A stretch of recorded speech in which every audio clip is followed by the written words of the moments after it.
an app, or are you thinking? Sorry, I just hit the record button. It warns everybody now, doesn't it? Did everybody hear that? My goodness. So sorry. I didn't mean to Yeah, cut you off there. Just I like had to opt in to continue.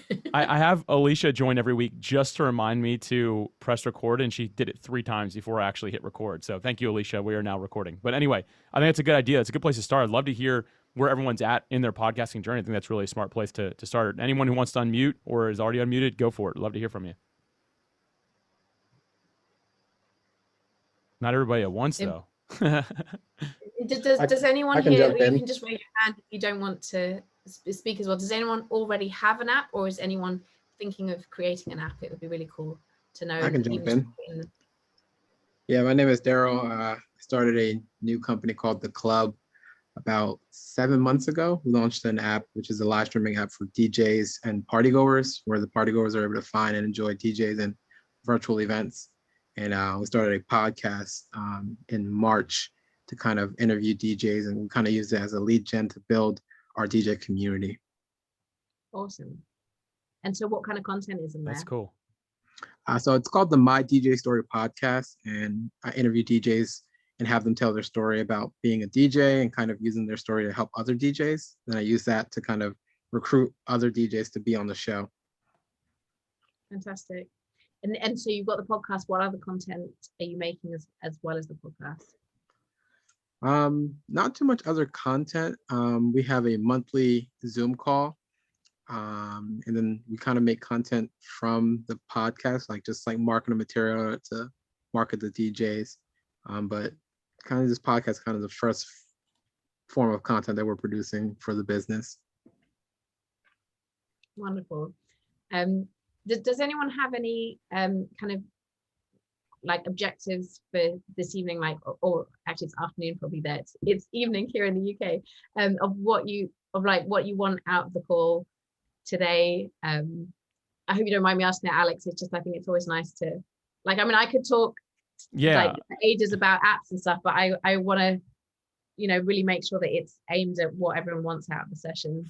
For me, I'll jump in there real quick. I'm looking for an alternative to the new, I don't know what to call it, like the subscription model that Apple just came out with, and I know that Spotify is working on as well. Just an alternative to that. And I know they take 30% of it, which I guess is fair. You're using their platform, whatever. It seems a little high, but maybe that's just me being, I don't know, a little selfish there. But regardless, just looking for an alternative to that, because I don't know is that I agree that the solution is just more content that's the same to a certain extent, right? Like it's just exclusive audio content instead is like what you can offer. So for me personally, I'm looking for an alternative to that because I'd like to have something exclusive for the people who listen to my podcast, but I just don't think it should be more of the same and they have to pay for it and I lose 30% in the process, right? Like that's my long-winded answer as to like what I'm looking to get out of this is just to learn a little bit more about alternatives that are out there. Okay, cool. So yeah, we could dive straight into that unless anybody wants to raise their hand or say anything else of what they'd like out of the session. Hey, Juliana, it's Alan Friedman. How you doing, man? Hi, Alan. Nice to see you. Good to see you. For me, it's pretty simple. I mean, I'm here right now to, well, let me back up. We launched Discovering and Living the Best Version of You about 15 or 16 months ago.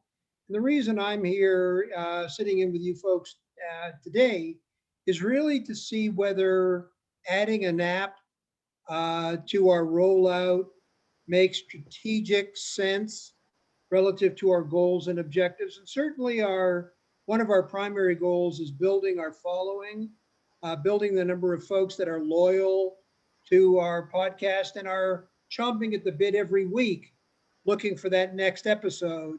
And so that, again, that's why I'm here. I want to see, does throwing an app into the mix make a significant positive impact relative to my podcast? Cool. Alex, do you mind if I dive straight into that one to start with? Yeah, please do. Yeah, definitely. Cool. Jump in. If anyone wants to, I mean, there's only a few of us here today. Again, Zoom's having some problems, which I'm being told that some people can't get in. But regardless, I think it'd just be kind of free form because it's a bit smaller today, and that's fine. Yeah, so yeah, like but just go ahead and jump in.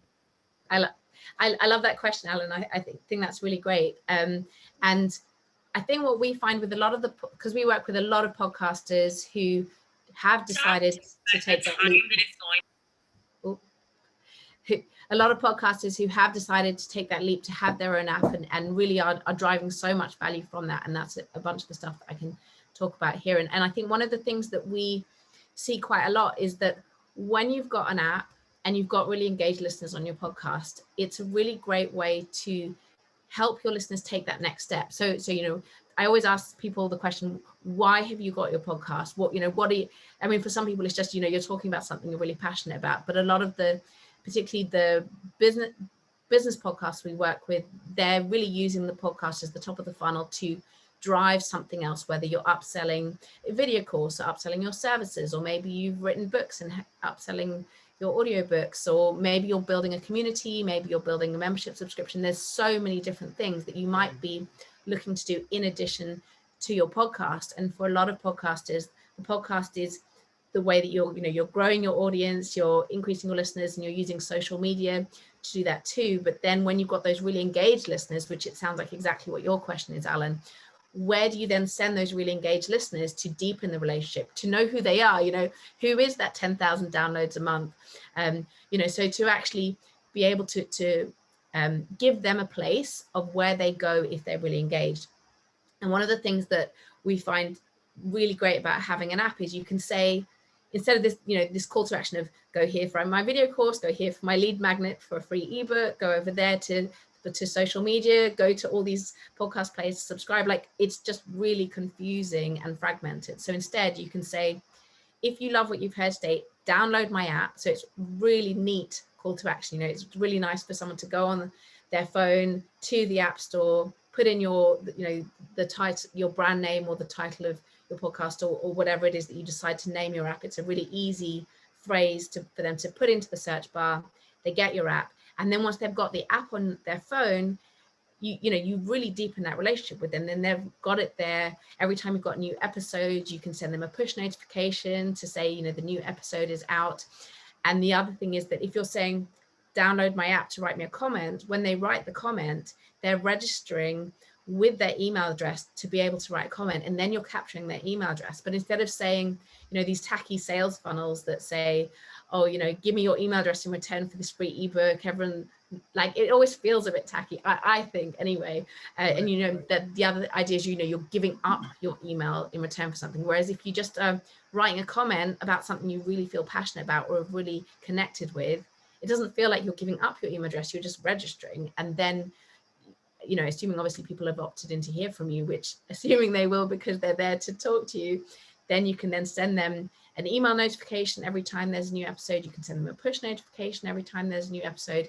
And then anything else you're doing is there in the app alongside the podcast. So coming on to what you were saying, Alex, if people then want to support the podcast, if they want to subscribe to it, either with a donation that doesn't necessarily get them anything extra, but is just supporting the show, or a kind of premium member subscription where you are giving them extra content, as you were saying, Alex, then that's a great way to then have that there too. So they've come to the app. Do you want to jump in, or should I finish the sentence? Go ahead, finish the sentence, and then I got a question. They've downloaded the app. They're there to write your comment about what else they want to hear. You're building that organic, natural relationship with them, and then they're seeing all the other things that you're doing there, so that you can then either upsell things or grow your community, and most important, own the audience, know who they are, and start to actually build your business. Alan, did you have a follow-up? Sorry, I'm not going to try to hijack it. I think it continues pretty well, but did you have a follow-up question there? Yeah. Hey, and thanks, Julianne. I appreciate that. What would you, so presumably you're using an app. You've got an app built into your podcast. What would you say, looking back historically, over the time that you've had your app in play, what would you say is the singular biggest benefit that you've enjoyed as a result of having the app?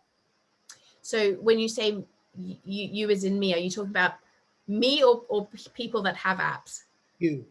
Me. Okay, so I don't know if you were here at the beginning. So I'm a CEO and founder of SupaPass, and at SupaPass we make these apps for lots and lots of different creators Got and you, entrepreneurs got and you. stuff. So here behind me are a whole bunch of examples of the apps that we've made. And they look at, it sounds like you missed the intro, and actually Alex wasn't recording at that point. So I'll just repeat what I said for anyone that has joined since the very beginning. So we basically make out the box website and mobile apps for content makers, particularly podcasters, but also any kind of content you're making, whether it's video courses, videos, blogs, audiobooks, anything. You can have it all together on one place for all your content, community, and paywall. And then you can also have your own mobile app, and it all looks and feels like Netflix or Spotify. It's out the box. It instantly looks beautiful. And that's basically what we make. So we work with creators all around the world. And Alan, if you could now ask me that question again, you said, what was the single sort of... What was the singular biggest benefit that you've enjoyed as a result of having an app in play in your business? I think the benefits that we see for creators have really vary. Like, we have such a wide range of creators and entrepreneurs, and the benefits really do vary. But kind of a short list of them is that if you're looking for sponsorship, then actually having an app really, really elevates your brand. It increases the kind of sponsorship deals that you can leverage, because the sponsors, you know who your audience is, you own that relationship. That obviously increases the sponsorship. You can have an area in the app which can actually feature the sponsor, but not as an advert, but as a really natural way that adds value to your audience. So there's lots of ways that it can help you with sponsorship. Then also, I think this ability to really deepen the relationship with your audience, know who your audience is an absolutely huge thing. And so many podcasters don't have that direct relationship with their listeners. And even if you've got a good following on social media, you don't own that relationship. Even if you've got a Facebook group, you don't own that relationship. Facebook does, and they can control who sees your posts. They can kick you off at any moment. So I think now they're really saying the value of don't build your business on rented land. The value of actually owning all of that is really important, and that's really what we provide. And then I think the third biggest benefit that we've seen is really monetization. Right. For a lot of podcasters are just doing it as a hobby, but even those ones that don't sort of have a monetization plan, they're like, yeah, but if I could turn my side hustle into my main hustle, why not?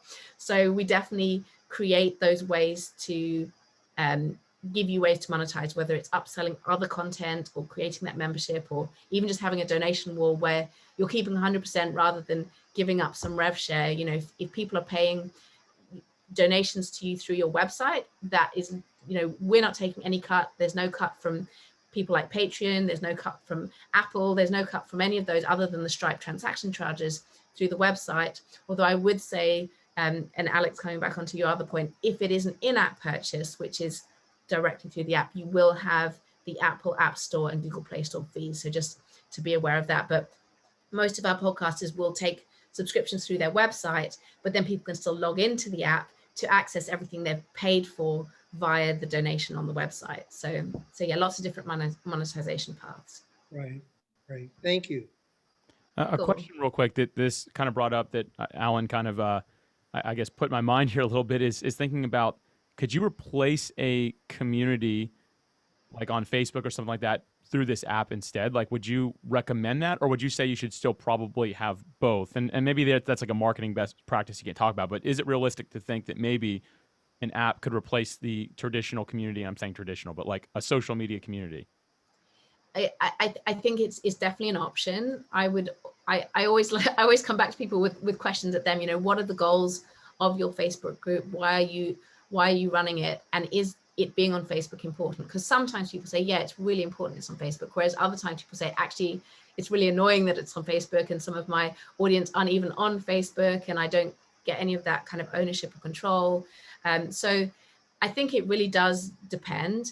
I think for a lot of people that have a group on Facebook and other things like that, they're usually trying to build engagement around a topic that is really interesting to people.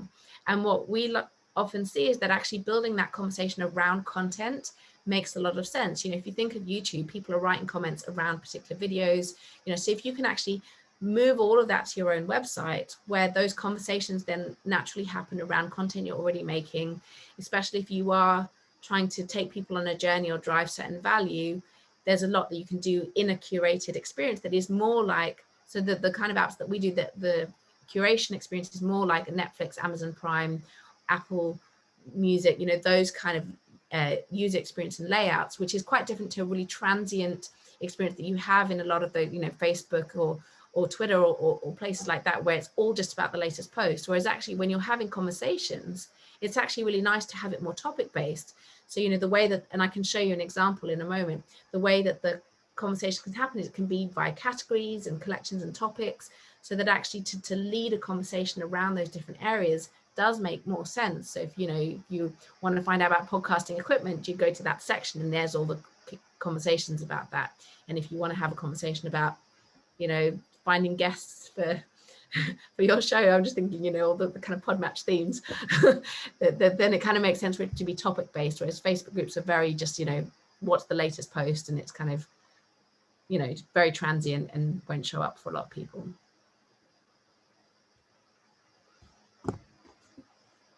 Does that answer your question, Alex? Yeah, it does. I was having trouble unmuting. Sorry. That does answer my question.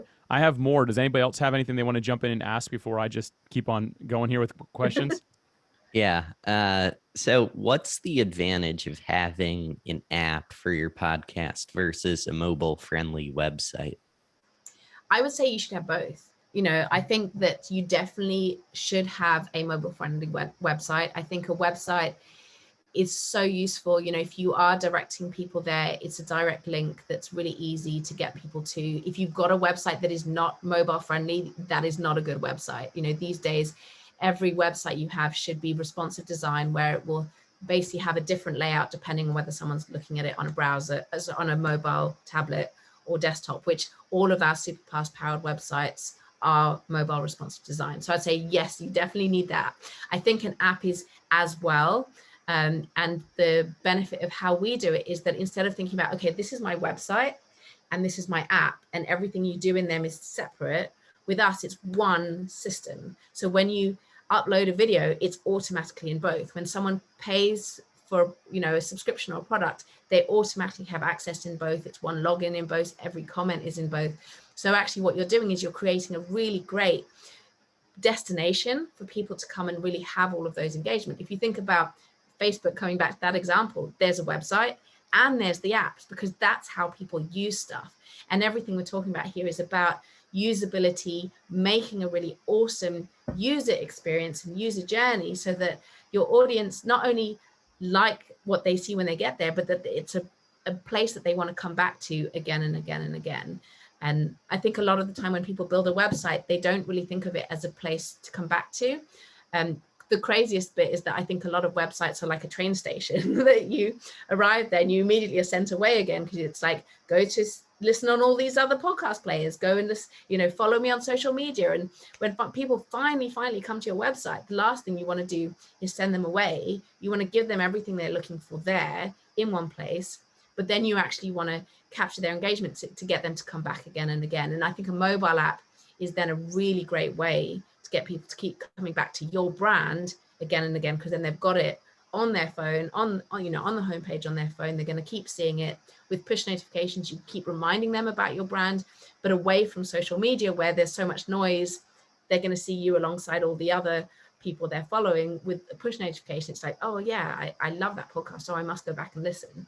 So it's just a really great way to really stand out above the crowd and be lifted above that noise. But good question. Yeah, I like that question. I took some notes on that. Thanks, William. Appreciate it.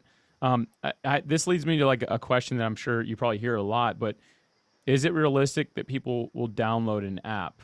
And I ask that because I'm usually like, if someone's like, oh, you should check out this app, I'm usually pretty like, I have a lot of apps. I don't know if I want that. Like, do you find that people download them, or is it more so people are just visiting the mobile version of it? Like, or you know, if that makes sense. I think it depends on what stage of the journey that relationship is at, which is why I think having a website is also really, really important. I think it really depends. You know, if somebody is just sort of, I guess, checking you out for the first time, probably just a website. But what we're really talking about here is how you build a deeper relationship with that top percentage of your listeners that are really engaged. And I think at that point, So we're talking about the top 1 to 10% of your listeners, and how do you really know who they are and get them to do all the other things you want to do. I think at the point where they love your podcast, they probably aren't thinking, oh, it's another app. They're probably thinking, oh yeah, I really love what's happening here, and I want to, either meet other people that are listening to this because it's a topic I'm really interested in, or I want to see what else, the host is making, or whatever. Without knowing the examples of who's here and what you're making, it's hard to be specific. But I think with an app, you're right, Alex, if it's someone who's just heard the podcast for the first time and they probably are never going to come back, then they're very, very unlikely to actually download your app. But if there's someone that is listening to every episode, and at the moment you don't know who they are, an app is a great way to actually really say to that person, come be part of this experience that we're making. I mean, you have so many wonderful podcast communities that are now popping up in all sorts of places where, or even, YouTubers, that now YouTubers are creating these other communities off YouTube because that community wants to talk to each other, and away from social media where there's trolls and it's hard to know who we're really talking about super listeners and super fans. Where do you find other like-minded people? And that's another reason why having an app is great. I'd say that the 3 biggest reasons people do it is either if it's a business and you want to be the leading authority, or an influencer where you want to be the leading authority in your space, then having an app isn't so much about the audience, it's more about the perception that you can have on your clients. So like we have some podcasters that are actually their upsell is their consultancy services, and they don't have a big audience. They maybe only have 100 people in their audience, but for them, being able to really make people see, okay, my gosh, this person is such an expert in their space, they even have their own mobile app, then actually that's where the value lies for them. So for them, it's not about volume of users, it's actually about brand perception and elevation. And then you'll have others where actually they do have a really big audience, and it is about converting them into a space where they own it themselves. And then you have others where actually they really just want to be the leader in their space, and they want to get sponsorship and want to build that authority. And then probably the 4th one is just if you've got lots of digital products like video courses, audiobooks, other things you're upselling, then having a really dedicated space to do that is really important, rather than sending them to all these other platforms, there for your course, there for your blog, there for your ebook. So there's tons of different kinds of reasons. Those are good points. Cassandra has a question that she'll have to comment, and I'll actually kind of say something that I think ties into it.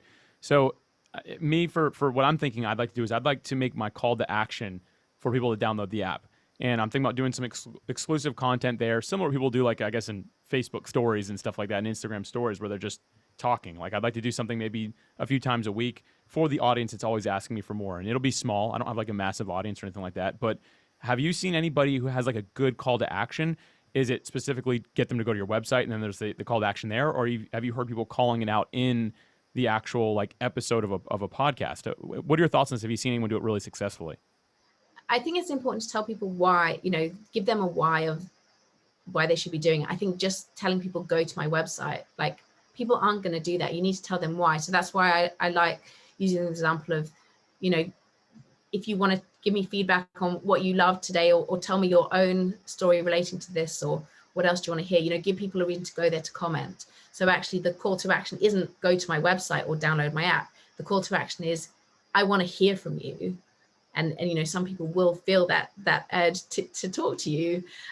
So that's a good example. Another one is if you are imparting really useful information, if people want to find out more about that, or get access to, maybe some PDF resources, or see the video about something else, or learn more, that's also a really good one. So I would always say there should be a purpose of why you're asking someone to do something.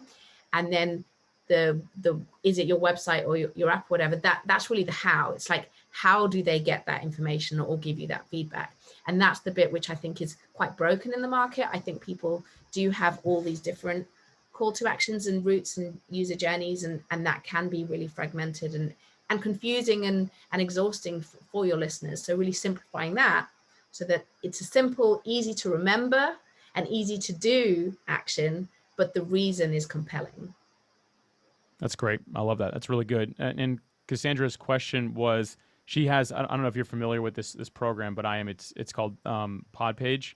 I don't know if Yes, you're yeah. familiar with that. Yeah. So Yeah, she's yeah. wondering if she'd be able to like link to an app, SupaPass, into like from her pod page. Cool, Cassandra. Well, it's a great question. So I guess I would just want to know from you, do you have other content as well? Do you just have the podcast? I don't know if you want to unmute or just type in the answer. It'd be good to know. So whilst I'm waiting for Cassandra's answer, so Podpage, for those podcast only, coaching is coming. Okay, brilliant, great answer. So for those that don't know, Podpage is a really great way to have an out-the-box website for your podcast. So it's really easy to make. What we do at SupaPass, we also do that so that, you know, within 10 minutes, you can have a beautiful website for your podcast, beautiful landing page. But I guess the difference of what we can also do is that you can also have all these other content types that we're talking about. So you can have your video courses on your SupaPass powered page. You can have your blog, your articles, all these other things can be there. So, and of course, you can also then switch on the app as well, which is obviously the context of today. So I guess, Cassandra, I'd say if you are looking to do coaching and stuff as well, you probably wouldn't, like, your pod page wouldn't really be the place to do that. Whereas if you had your website powered by SupaPass, then you could do all of those things together and have the app. And if you were absolutely married to your pod page and wanted to stay there, then yes, you could turn on your SupaPass app as well. How Podpage works is it also automatically pulls in the podcast via the RSS feed, but we also do that. So you would basically automatically have the podcast in your app, powered by us as well. So you could have both, but I would sort of say you probably would want to move your website to us. Hi, Laurie Ann, sorry. Welcome. Cool.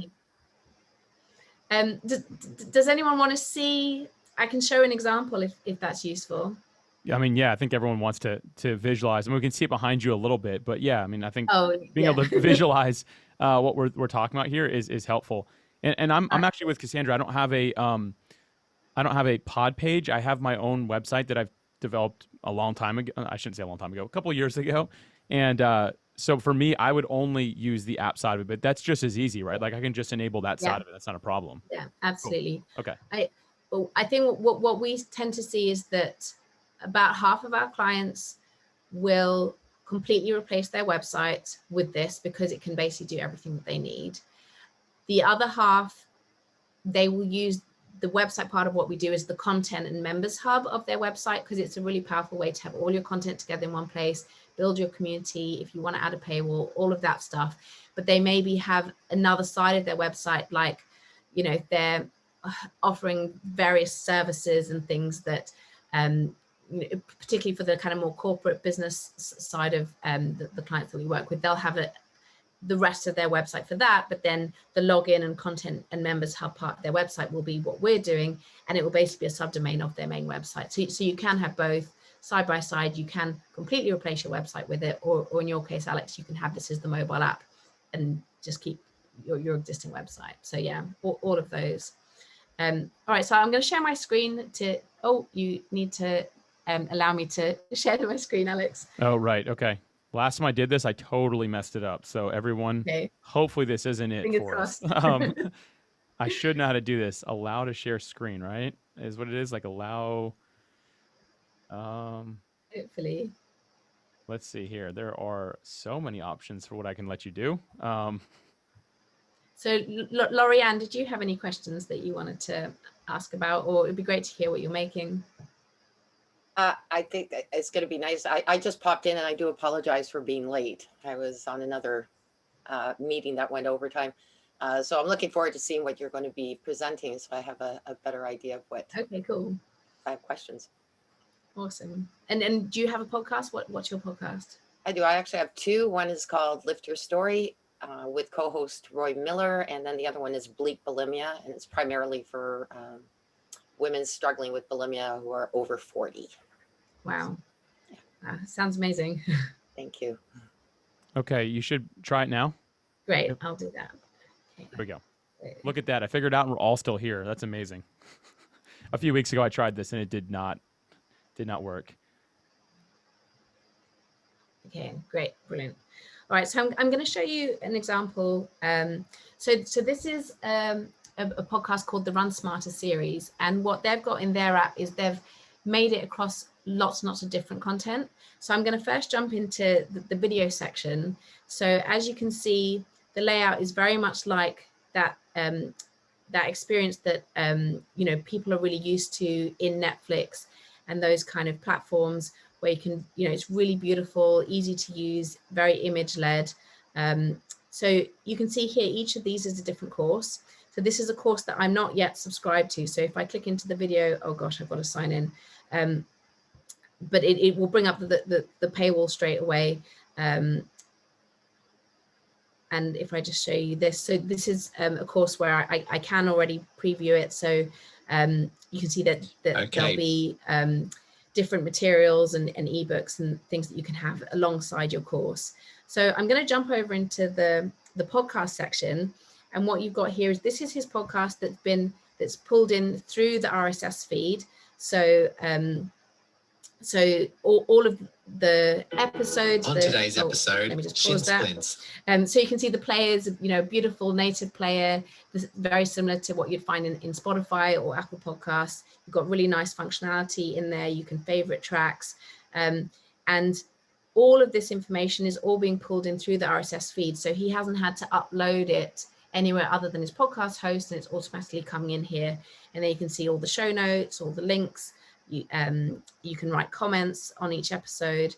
And then the other thing is that obviously with a podcast series, it's a really, really long list. So I don't know how many episodes he's got here, but that's not the greatest curation experience, but that's obviously what all podcast discovery is like. So what he's also done is then he's curated each episode. So for example, here we've got all the episodes that are about shoes. So it's really, really easy for people to find. And let's say I've got a specific injury. Okay, I've got a tendon injury. So here I can find all the episodes about tendon injuries. So those same episodes that are in that really long chronological list are now beautifully curated in that format that everybody intuitively knows. And it's really easy to find what you're looking for. And then the next thing I'll show you as well is here he actually moved all of his supporters over from Patreon, because there he had to give up revenue share, whereas here he can keep 100% of those subscriptions. So these episodes, he actually makes extra episodes for his subscribers. So all of those episodes do have that padlock unless you're subscribed. And then if I go into the final section, this is where he's got his blog. And then this is very much, the layout's very much like, you know, a news app that again, everyone's very familiar with. You can see each article is very nicely displayed there. And again, it's very easy to find what you're looking for in those different topics. And again, people can do, you know, write comments and anything else that you're wanting to do. So it's a really nice, easy way to have all your content together in one place. Brody was a great example in that, because when he first joined, he was like, oh, I'm so tired of everything being everywhere and I'm sending people everywhere. And now he can just have everything together. His growth is accelerating. He's obviously got various different monetization in there through the video courses and the membership subscription. But it's really helped to elevate his brand to just go, you know, from next step to next step. And it's, you know, very much paying for itself very quickly because of all of those other things that it's been able to bring him. That was really cool. Actually, I asked a question while you're showing the different categories of the podcast episodes, like the different sections. That's not being like automatically pulled through like the podcast hosting. That's a manual process, right? So deciding what topics it's going to go in, that is a manual curation process. So basically you create your categories and your collections. Obviously, you know, decide what beautiful images you want for those, and then you can add which episodes you want to those different collections. I like that a lot, and here's why. I actually just recently saw Jordan Harbinger did that on his website. So he has like a starter kit, because he just has, I mean, so much content. So you can like go to a certain section of his website that just breaks out like this is this, this is this, this is this. It'd be really nice in an app form, because it looked a lot clean. His was just a giant list of like 300 topics, and there's 10,000 episodes in there. You know, like I'm exaggerating the number a little bit, but I really like that idea, because my show now has 100. Next week we'll have 100 episodes out, and I'd love to be able to be like, oh, this is your focus as an entrepreneur. Yeah, like go to these 5 episodes about marketing. So I think that's a really cool feature to have, to make a lot better experience for podcast listening versus just a giant list of here's your 100 options or more. For us at SupaPass, user journey and user experience is the most important thing.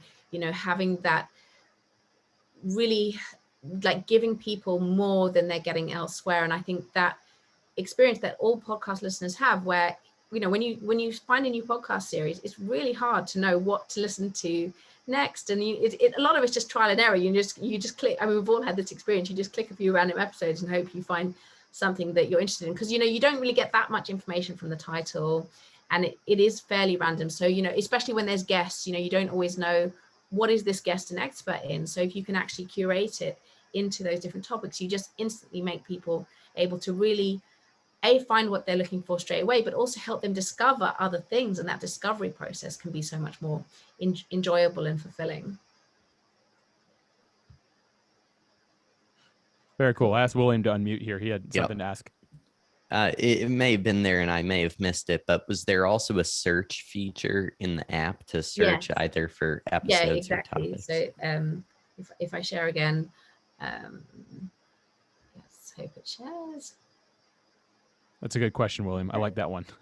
Is it sharing yet? Oh yeah, there we go. Perfect. Yeah, so here's the search bar. So we had that one about tendons, didn't we? So if I just type in tendon, there you go. So there you go. Instantly all the episodes relating to that, and you can see you've got and actually there's, I don't know, think of, I don't know what else, shoes or feet. Foot, maybe I put feet. And that incorporated blog posts and podcast episodes. Yeah, we'll take courses as well, right? So it's everything. Yes, you've got the audio, you've got the articles, you've got I'm trying to find something that would be in videos. I don't know Brody's content well enough to know what video. Running would be a good one. Let's type running. Let's see what comes up. If I could spell. It's probably when people are watching you type, isn't it? So then, yes. Okay. So there's a lot of podcast episodes about running. Then we've got, what else have we got? Okay, so running was probably a terrible word because search hasn't helped us that much. But there I thought feet was a good one. You did good with feet.